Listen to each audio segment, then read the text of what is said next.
Bonjour, bonsoir, bienvenue sur la chaîne du Sorcerer. Et aujourd'hui, un simple sujet, pas forcément très développé, hein, mais juste pour vous présenter un peu celui qui m'inspire à faire un peu les créations de contenu actuellement. Ça va faire 3 4 ans que je le suis. FD Silfire, qui est peut-être pour moi l'un des créateurs de contenu les plus importants de ces 20 dernières années, qui apporte plus qu'une plus-value vraiment dans ces trucs, cet ancien professeur de sociologie un peu, qui s'est lancé sur YouTube depuis 4 ans, qui est vraiment que des sujets tellement pertinents sur comment il arrive à Merle, les sociologies, pop culture afro-américaine, politique. Il fait partie de mes des gens que je suis énormément, un peu parmi les nombreux gens que je suis un peu sur mes contenus un peu sur YouTube et tout. Et je trouve que c'est des contenus sur YouTube qu'il faut mettre un peu en avant. Même si c'est vrai qu'il a beaucoup d'abonnés, il a, je crois, 888 000 abonnés. Ces sujets font toujours quand même de vues. Mais j'ai l'impression souvent que ce n'est pas là où on nous présente toujours les Kite Sena, là où on nous présente toujours, je ne sais pas, Tim Ross et tout ce truc-là. Pour pour une jeune audience, c'est bien qu'une jeune audience puisse découvrir un peu ce gars qui m'inspire beaucoup sur la création de contenu. Je peux pas arriver encore à son niveau, non seulement parce que dans son montage, je pense pas que c'est lui qui fait son montage, il a un monteur spécial qui lui aussi est un créateur de contenu qui fait de très beaux sujets. J'ai oublié, c'est Outsa, je sais pas quoi, qui fait de très bons contenus aussi. Et dernièrement, je regardais après la fameuse masterclass qu'il avait fait sur Kendrick Lamar, de 3 heures, qui est absolument un truc où il nous a expliqué l'histoire du hip-hop, l'histoire du bif, même si je comprenais déjà un peu l'essence de le combat de ce bif-là, mais la manière dont il l'a exécuté était vraiment très bon. On voit pas même les 3 heures passer, tellement le travail est très bien fait. Et le deuxième, ce qui était très attendu, le truc sur Didi. Le truc sur Didi qu'on voyait apparaître sur votre écran est un des trucs les mieux expliqués un peu sur le personnage, euh, ce qu'il a représenté et ce qu'il représentait et ce qu'il a représenté un peu pour la Black Afro, cette truc sur la Black Excellence, mais pas seulement ça. Il est, c'est-à-dire que quand je vois, et je l'ai fait plusieurs réflexions sur ça, Jay-Z et Didi représentent un peu ce que tu vois, comme ce que tu vois un peu quand tu vois un personnage comme Stephen Lang. C'est-à-dire que les gars noirs qui utilisent, et qui sont mis à des hautes positions pour exploiter d'autres noirs à leur bénéfice, voilà, à leur propre bénéfice, et c'est très bien expliqué en ça. C'est pour ça que j'ai toujours eu du mal un peu avec la vision un peu capitaliste, parce que le capitalisme, on croit que le capitalisme, c'est faire beaucoup d'argent. Le capitalisme, non, c'est pas faire beaucoup d'argent.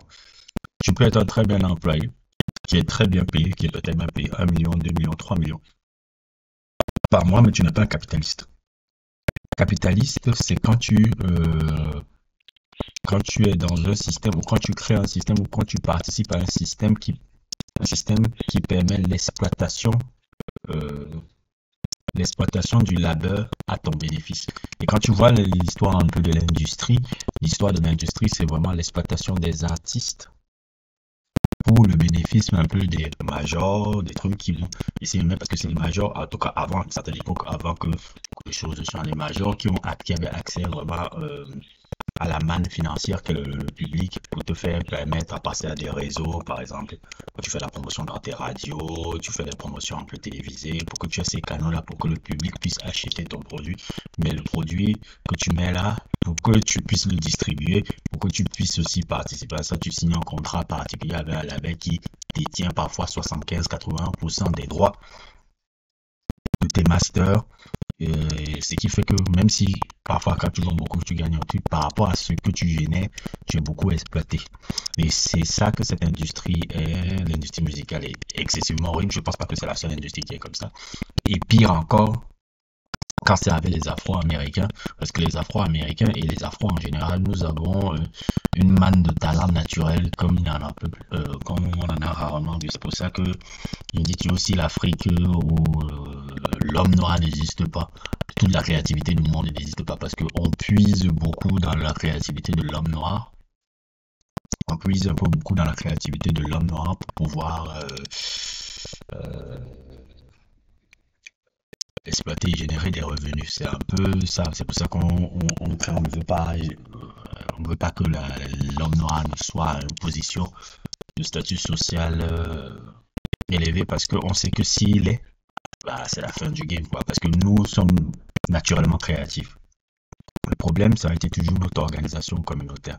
Et le problème aussi, c'est que parfois, dans ces organisations un peu labels et tout, ils ont besoin parfois des personnages comme Didi qui ont l'œil, qui pour se positionner, se positionne toujours, arrive à toujours se positionner intelligemment pour pouvoir détecter les talents pour les labels, qui va les amener vers les labels et pouvoir générer les revenus.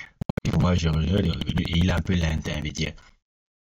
Même avec Siroc. Siroc, je vous avais expliqué ça un peu Je vous avais expliqué ça un peu avec Siroc. On ne connaît pas Siroc. Il y a beaucoup de propriétaires qui étaient sur Siroc et comment ça s'appelle Dagao, je sais pas quoi. Même c'est là où tous ces problèmes commencent. Parce que le moment où on a commencé à partir, j'avais fait un sujet comme ça, là, quand c'était sur quoi, les suspects, le master, quand tu te le font payer. C'est ça qui a commencé tous ces problèmes. Parce qu'il a essayé un peu de se révolter par rapport à ces maîtres qui l'ont placé là-dessus. Et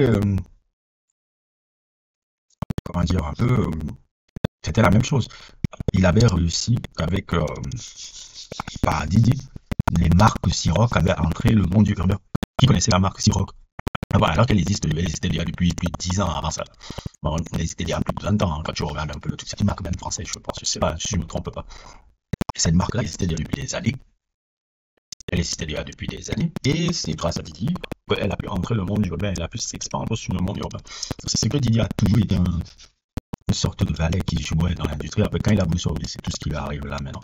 Non pas que je suis en train de lui plaindre, il a mérité un peu ce qui lui arrive. Parce que moi, je dis toujours, derrière un blanc qui veut exploiter les noirs, il y a toujours un noir qui le permet. Donc je suis beaucoup plus virulent avec le noir qui le permet que le blanc qui a l'habitude. Le blanc, ok, tu le vois. Et les autres, tu les vois. Mais quand c'est un négro comme toi, encore ça t'énerve 2 fois plus parce qu'il dit non, c'est toi qui facilite le travail en fait. Parce que tu sais qu'ils vont te placer. Ils vont bien te placer. C'est là où c'est pour ça que j'ai toujours critiqué les gars de Black Excellence parce que la grande majorité d'entre eux, c'est ce qu'ils sont.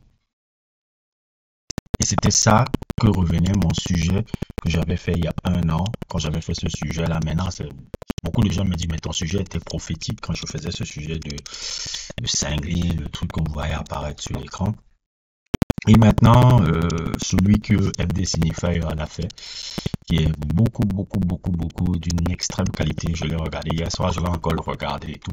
Franchement, c'est une masterclass à savoir comment il prend du temps à faire ces sujets-là. Il a pris peut-être 1 mois encore pour le faire, avec toute l'équipe qu'il a réussi à se mettre un peu. Il a une équipe un peu de 2-3 personnes par rapport au montage et par rapport à l'editing.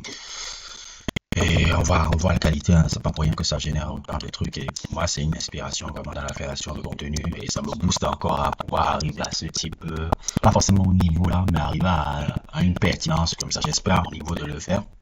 Et c'est un peu pour présenter un peu à vous, mes abonnés, un peu ce genre de contenu. Donc, je vous mettrai le lien en description d'ailleurs. Et de vous abonner à sa page parce que je pense que si vous voulez comprendre parfois les sujets un peu trucs urbains, il faut regarder ce type de chaîne là. C'est des chaînes qu'il faut regarder, c'est des chaînes qui t'élèvent dans la tête, qui t'élèvent dans l'esprit, qui permettent d'avoir de la nuance un peu sur ces éléments de pop culture qu'on néglige beaucoup.